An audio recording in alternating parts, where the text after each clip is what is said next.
figured this out. Let's see if this one works. Yeah, it does. Hello, hello. Okay. So what people don't know is that's very nice and lofty. It sounds really cool. It's all nonsense. It really is. How many of you are under 20? Raise your hands. How many of you are 30 to 20? Cool. How many are above 30? Cool, even cooler. Wait, how many have kids? How many of those kids are here? A couple. Hey, very cool. All right, so what that doesn't tell you is I'm born in India. I was kidnapped by my parents and taken forcefully to Africa. I grew up in Zambia, Ethiopia first and then Zambia. And I never in my wildest dreams thought I would be living in America. I was all set to go be a doctor and a farmer. For some reasons, I love chickens. And I want to raise a chicken farm and do medicine. As you know, the plans of men and mice often go awry, right? So what happened was, the year I graduated from high school in Zambia, they had a decree that if you weren't black, you couldn't go to university. And I had good grades. I was a little runt of a guy. I'm way more filled out than I used to be. At 17, you blew at me, I fell over. And the interesting part about this was, okay, now what do I do? Well, we're of Indian descent, let's talk to the Indians. And the Indians were like, no, you gotta bribe your way into college. My dad's like, my parents are teachers, both teachers. So teaching in Africa, the amount of money they made would make a homeless person here makes more money than they made. I'm pretty certain of that. So we had no money. It was like, bribe, ha ha ha. Right. If we could pay a bribe, we wouldn't live here. We'd be working, da da da. We'd have a chicken farm, And I was like, yes, chicken farm. But you need an education, because if you're a product of parents who are teachers, they don't care how much money you got. If you don't got the grades, you don't got no respect, right? Right. So, but I want to talk to you about something that most of us don't do. So that's a little bit of my history. It's very hard to follow you, because you did something amazing. On the empowerment side, I'm going to give you a little bit more because I think it matters. So I'm on the board of a company, or a not-for-profit called Binti. Binti is the Swahili word for a young lady, or a young woman. And it's all about bringing dignity to the period. So you know that feminism thing? Yeah, it runs deep in my family. I think it's an African thing, Like, you mess up with us, we fight back. We don't lay down. And it's all about there's so much discrimination against young women and young girls because they have something which is very natural and biological and should be celebrated. Instead, we vilify it. So that's my pitch for Binti. You get a chance, go look it up. We support a lot of schools, Africa, India, everywhere around the globe. We were just in Swaziland, and we're trying to bring corporates to work with us to provide sanitary products for free for women and young girls. And in Africa, in the US, this is a very big problem because it's choosing between eating school lunch or having a sanitary product. And in places like Nepal, they're vilified and put into huts. And so many have died because one, it's cold, and two, there's snakes and all kinds of things. And they're like, oh, you're on your period, we're gonna put you in this little hole type thing, and they're shamed. And that's not what we believe in. At least that's not the way I grew up and I believe in. But I wanted to go through some stuff. Is my presentation up? Yeah, just click on your picture. Click on my picture. That's even worse. Nope, that's not my picture. Oh, we use the mouse, right. Yeah, well, let's make that presentation. Okay, cool, it's loading. So, how many of you guys know what you're going to do in the next 5 years? I know. All right. How many of you guys know what you're going to do in the next 2 years? I know. Excellent. That's like half the room. How many of you guys know what you're going to do in the next 6 months? I know. Always know. Okay, yeah, all of you guys already knew 5 years, I bet you know 2 months, right? But here's the problem. How many of you guys keep a journal? I do. I mean, 2 people, right? How many of us here, 50, 40, some number, 2 people? Why don't you keep a journal? You know, what's the other way of doing a journal? You know, I used to say this is the waspy version is, as I lay my head to sleep, what? I pray to the Lord my soul to keep, and you start a prayer, and what you do is you reflect on the day, and that does is you get a mental journal. But I was talking to one of my really good friends in England. He's head of Oxford's Innovation Lab. He and I were talking, we were speaking at a conference in Poland a month and a half ago. And I was talking to him, I'm like, Carl, why are you so calm all the time? It's like he missed his flight, the train was late, you know, the wheel came off their taxi and he got there just in the nick of time, and he's like Mr. Zen. And I'm like, you know, I'd be freaking out. You know, throw my turban on the floor, you know, the whole 9 yards. He's like, you don't get it? So Carl did a wonderful thing that I learned from, which was Carl keeps a journal. And Carl keeps a journal, and I would suggest, and I would give you, and I started keeping a journal, because Carl told me this wonderful thing. He said, I sit and reflect on what I do every single day, and he has, and I've done this periodically, but I haven't done it consistently. He has 35 years of journals, or 30, some number. And why, you know? So you want to be successful, and this is why. It doesn't matter how much you spend on yourself. You can get educated. I know people with PhDs. The problem is they don't have a plan. And they don't have a plan, so they're like these chickens running around all the time, every day. And if you grew up in Africa, trust me, and the chickens are vicious, and they do run around. You know, this is free-range chicken, but you get in that chicken's range, you're gonna get hurt. They're gonna peck your ass to death. You know? And it's funny because the chicken has a plan. The chicken has a boundary. The chicken knows its area. The chicken knows it's defending the rooster's defending the hens. All of that. And we as humans don't have a plan. I'm gonna wake up. I'm gonna get a job. What kind of job? I don't know. Just a job. You know? I work for Google. Okay, I got into Google. Now what? Well, I'm in Google. I get free food. I get to do my laundry, get free food, I get, you know, get me cool people, I get free t-shirts. How cool can it be? Okay, what's your plan for next steps? I don't know. Go to work, get more free food, get another free t-shirt, right? No plan.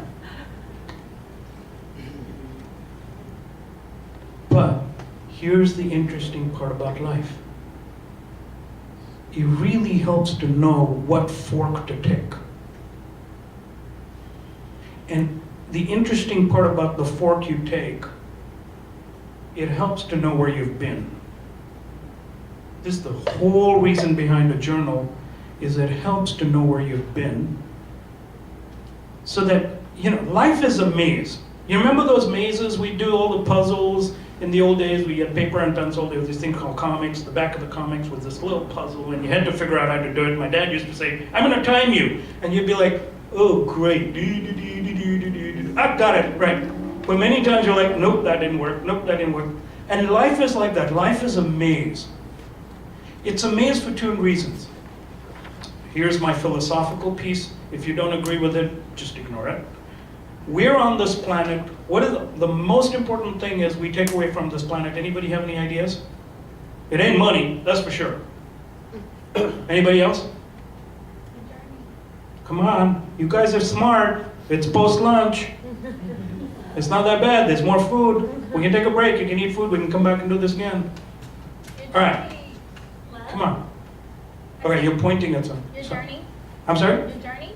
You're learning, absolutely. It's knowledge. It's experience. You can't take your friends Lord knows you can't take your parents. You don't want to take your enemies, right? You might want to take some of your workers only if they work for you, right? But I think in that place called heaven, the one thing when they open that book and they look at you and they say, what did you get? We're here for one thing. It's the only thing we can take with us. You can't take a speck of dust. I can prove that. But you can take all the knowledge and learning. And of that, you have to be selective of what knowledge you take with you. Is it knowledge that is valuable or is it regret? Among Indians, we have reincarnation, so you get a do-over, but there's no proof that it works, okay? There may not be a do-over. They may be just, this is it, you showed up, guess what? You're full of regret, you're done.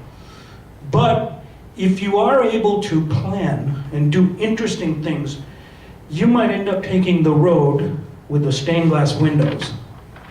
Or you might end up taking the path with the plain windows. It depends what you want to see. That's your journey.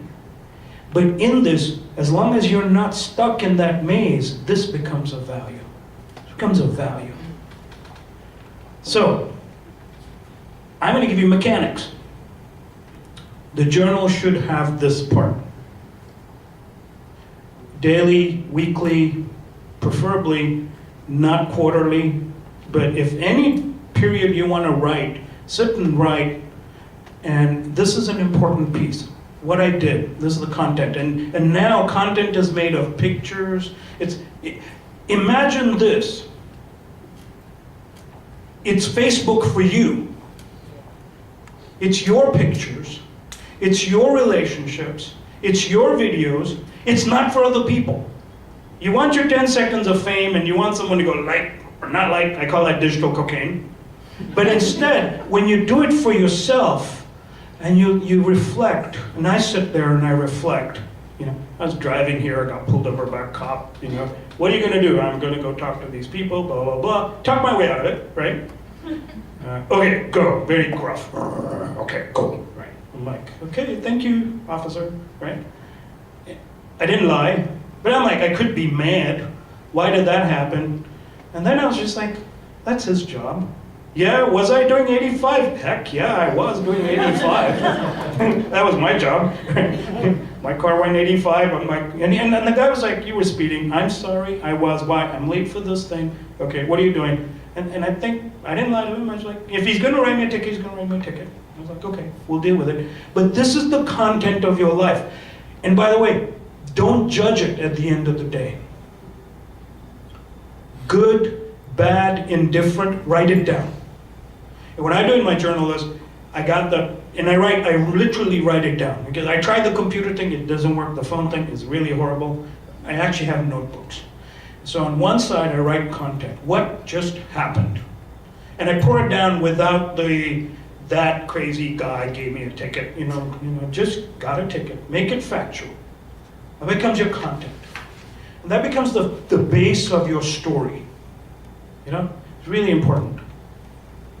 But this is the interesting part. What did you feel?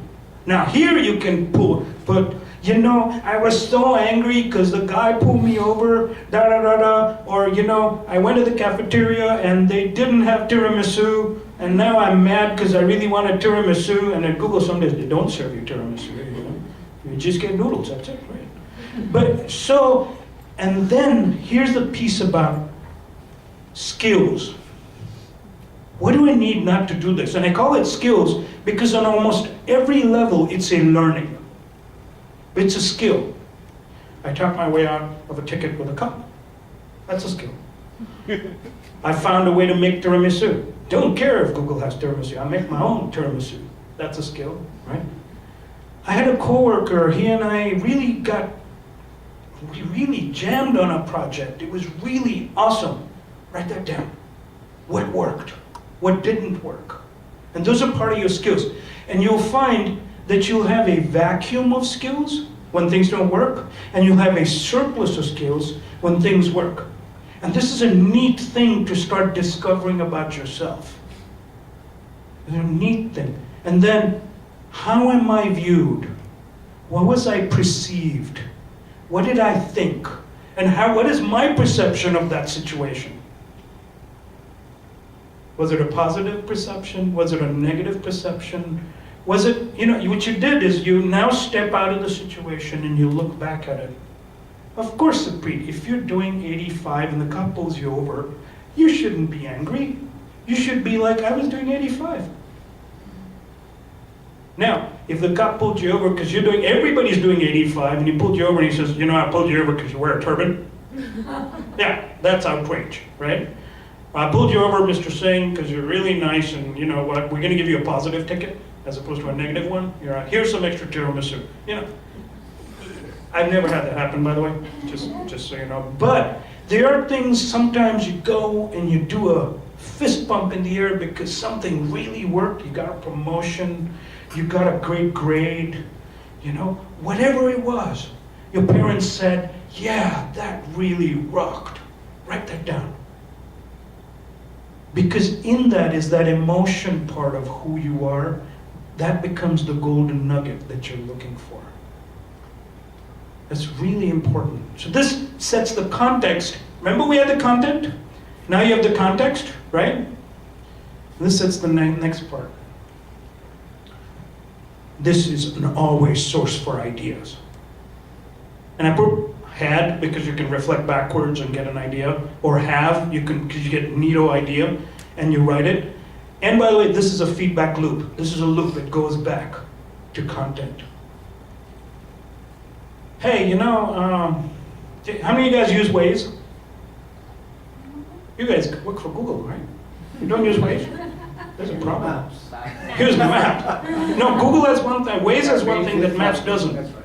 Right, what does it have that Maps doesn't? Shows you where the cops are, Yeah. right? Google Maps also have that now. Duh, Supreet! What idea do you have? Don't use Maps, use Waze. You'll see the cop, right? Or, hey, there's the menu for tiramisu. It only comes on Tuesdays. Be ready to go eat massive tiramisu on Tuesdays, or something like that. But what it does is give you ideas. What sparked in her was an idea of, hey, let's just do happy hour. Okay, we're gonna show up, we're gonna have happy hour, all the brothers and sisters gonna get together. But boom, what happened? And that sparked an idea to build, and I'm very certain what they built and are continuing to build as a community creates connection. And now I'll go to the business side of me. I'm a venture capitalist. I don't make money until the startup makes money, okay? That's a long, long haul. And what are most startups really good at? Failing. Who said failing? Right, failing. Out of 1,000 startups, only 6 will be really successful. That's really crappy odds. Why am I in this job? It's just dark. I'm a masochist, But what happens is you find a nugget every time about solving a problem. About solving a problem. So you had content, what happened. You have context, how I felt, what it was, how I can relate to it, and then what did this lead to? And sometimes there's no idea. It's okay. Next day. But sometimes there's ideas. And that idea is, I could make something, an app or something. Or it's, we should really help those young girls. How I got involved with Binti was, I was at a dinner in London, and I'm talking to this lady who was sitting next to me at a table. Those conference dinners? We call them rubber chicken dinner, because the chicken will bounce if you throw it on the ground. And the chicken did the boing from my plate to the other plate. But we ended up having a conversation. She said, I'm thinking of starting this. And I'm like, what do you mean thinking? She's like, well, I'm thinking. I'm like, what do you mean thinking? Start. What if I fail? So you fail. How will you know it's going to be successful until you try? That's how the idea germinates. And as a planter, as a chicken farmer, as whatever, it's our job to nurture and help you. This is just a small tool that'll help. What was interesting is watching what Carl was doing in London at Oxford, and he has 30 years of his books, and he says, I can go to, here I was 21 and I opened, and this is what I used to think. Now I can relate to 21-year-olds because they're thinking like this and I'd forgotten. And then he goes to, here's me at 35 and I was going through a horrible divorce, so now I remember what I wrote over there. And in that, a three-dimensional picture of Carl starts to emerge. Now here's the interesting thing, what Carl is doing with this, is he's actually taking that to create an AI, using AI to create a three-dimensional person of who he is. And to analyze through all those journals his life to look at new patterns. And I'm like, okay, Carl, I'll put money on that. He was like, why? I said, because we essentially forget the most important part of who we are. We're humans. We're not intended to be perfect. We are experiments that are supposed to fail and supposed to succeed, because what we take from here are lessons. So somewhere out there in the pearly gates, we have a better life. Any questions? There's no tiramisu, but there's samosas. And you don't know a wicked samosa until you taken it apart, pour the chutney on top, and then eat it. Don't dip it in. Honestly, open it up and destroy it. Deconstruct the samosa and watch what happens to your stomach. Happiness ensues. All right, I know you have questions. It's like this crazy guy in a turban showed up. And I'll tell you a story. The other story is when I first came to the United States, so I come from Africa, but I look like this. So I end up in Lubbock, Texas, 106 degrees, and I'm at the airport, and my mom, is like, you gotta take a blanket and a jacket and all, and I'm wearing my jacket, and it's 106 degrees, and I got a blanket over my arm, I'm sweating buckets. So I'm like, okay, I'm finally back, I'm here in the United States, I'm supposed to go to college, blah, blah, blah. The African Student Association showed up, and they're looking for a dark-skinned African person. So every time they look at me, they're like, no, this cannot be true. Why are you on my list? You're not supposed to be on my list, you're an Indian. The Indian students showed up, and they're like, your name's not on the list. And I'm like, I'm from Zambia. No, and then they start fighting with each other. They have war. He's not one of ours. He's not one of ours. And I'm like, this is stupid. This is the first time in my life I'm not one of anybody. I'm like, okay, you know what, I'm gonna take a cab and go to the school. Screw you guys. 2 years later, we didn't have an African Student Association. We didn't have an Indian Student Association. We had one hell of an international student association. Guess who ran it?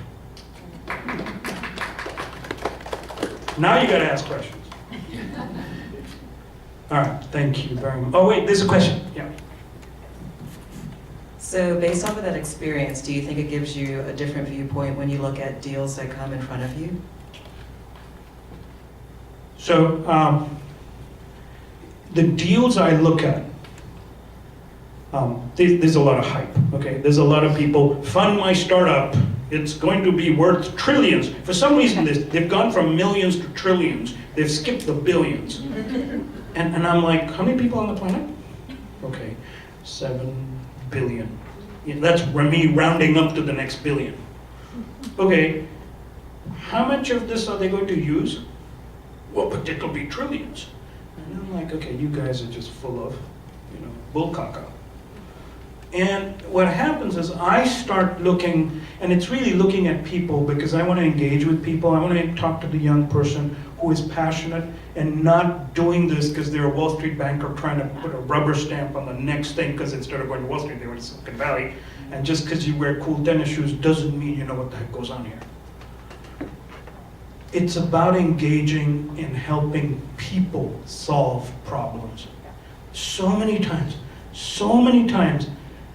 the passion is missing and there's a solution in search of a problem. And I will tell you, guys, if you solve the problem, the people will come. Why? What's the problem? There was a wonderful company here. They were doing I want to solve a problem. What? well, this parking ticket problem, half the time the signs and when you got the ticket, that's all screwed up. So there was these two people, and they came up with a way, we will fight you, you just tell us where it was, take pictures, and we will go fight the ticket. The city got completely panicked because they were winning 30% of those tickets. Because, yep, you parked in a red zone, but there's no red zone. Well, it's supposed to be there, but the paint had gone away, so there's no red zone. What do you mean I parked in a red zone? The meter maid people, they're just doing their job. And so he was like, look, if the city owns the problem, if the paint is gone, city gotta paint it. That kind of stuff was happening.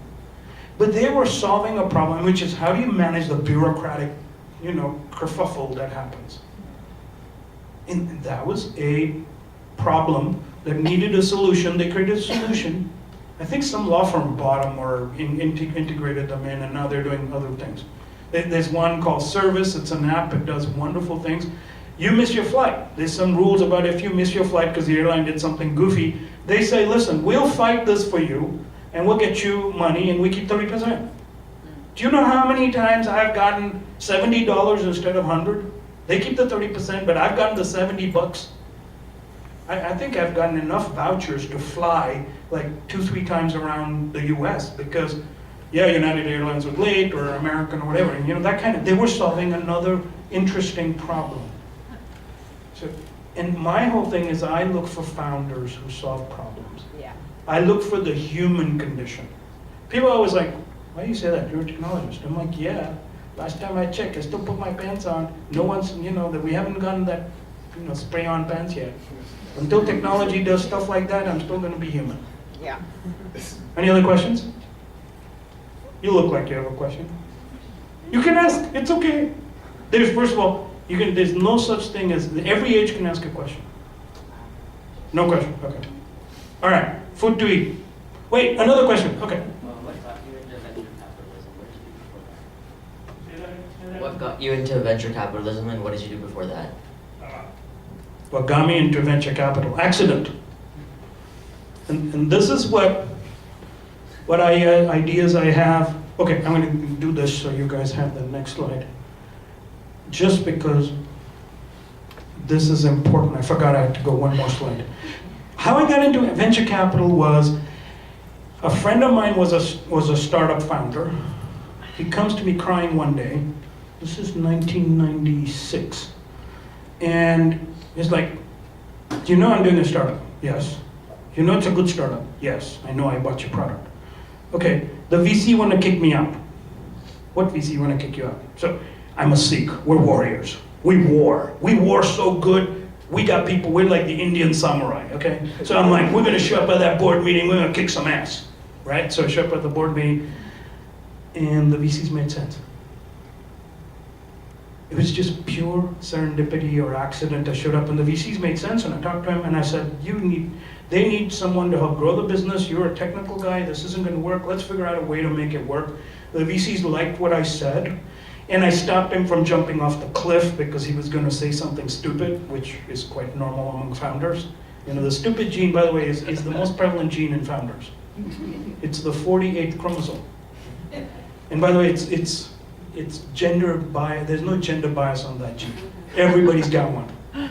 So we stopped that, and the VCs were like, oh, we like what you said. Why don't you come play with us? So I started advising some companies, and after advising companies, they were like, oh, we like, do you want to come play with us some more? Then I got laid off from my real job. So I went to them, and I'm like, I got laid off. Oh, cool, come work with us. Bada boom, bada bing. Next thing you know, I was a venture capitalist. Did I know what I was doing? Absolutely not. Did I have a really fabulous mentor? Absolutely. And then I learned. And I carried this guy was his name is Fred Adler. He's one of the curmudgeonly founders of venture capital. He funded Applied Materials. He funded Staples, and we got pissed off at them. He funded Office Max. He literally got pissed off and kicked the CEO out. And what happened was he had the ability to think these things, and I learned from him. I spent 4 years with him, and I really, really learned. And that's the other thing. There are going to be people who are going to tell you to make your journey linear. Very linear. First you get a degree, then you go to job number 1, then job number 2, then job number 3, then you become director, then job and then you get an MBA somewhere in the middle, and then you get married, Life is never linear. Life is a meandering river. Sometimes it gets dry. You gotta, if you see where there's water, you gotta jump to it. This is about that jumping, making opportunities.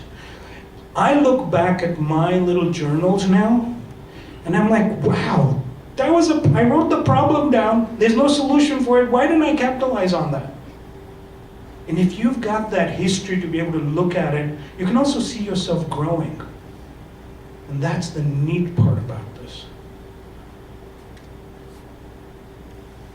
You know this guy? He's the Zappos founder. He's the guy who said, I'm gonna send you shoes. I'm gonna pay for shipping to send you shoes. I'm gonna pay for shipping to send the shoes back. Why? Because he knew the margin covered the shipping costs, but he made this thing. So how many women buy shoes here? That's a stupid question. Every woman should raise their hand, right? Right. How many shoes do you like to own? Always more than you have, right? And guess what? If I send you 4 shoes and 3 of them fit, what are you going to do? Keep the 3, right? That's what he did, and that's what it was because he stopped chasing the money. He found the problem. He chased the passion. And that's what happened. I'm giving you my email so you can always email me and ask me a question. Any more questions? We actually have a segue. I'd like to, why don't you take a seat here, and I'll invite Nena, you also. The firing squad. And now, we wanted to keep it as informal and homely and cozy as possible. But since the questions were coming, we wanted it to be originally a kind of a panel discussion. But no. It's always welcome to have participation at any point of the event. So I'm going to encourage, if you want to stand up and ask some questions, please raise your hands. I'll bring the mic. You can ask the question directly. Or if you want to give your question to me, I can do the same thing as well. Yeah, okay. And you can probably go on to this mic, 2 of you. Maybe I will just, am I audible? Am I audible? Yeah. Can you hear me? Yeah. So before Use the mic.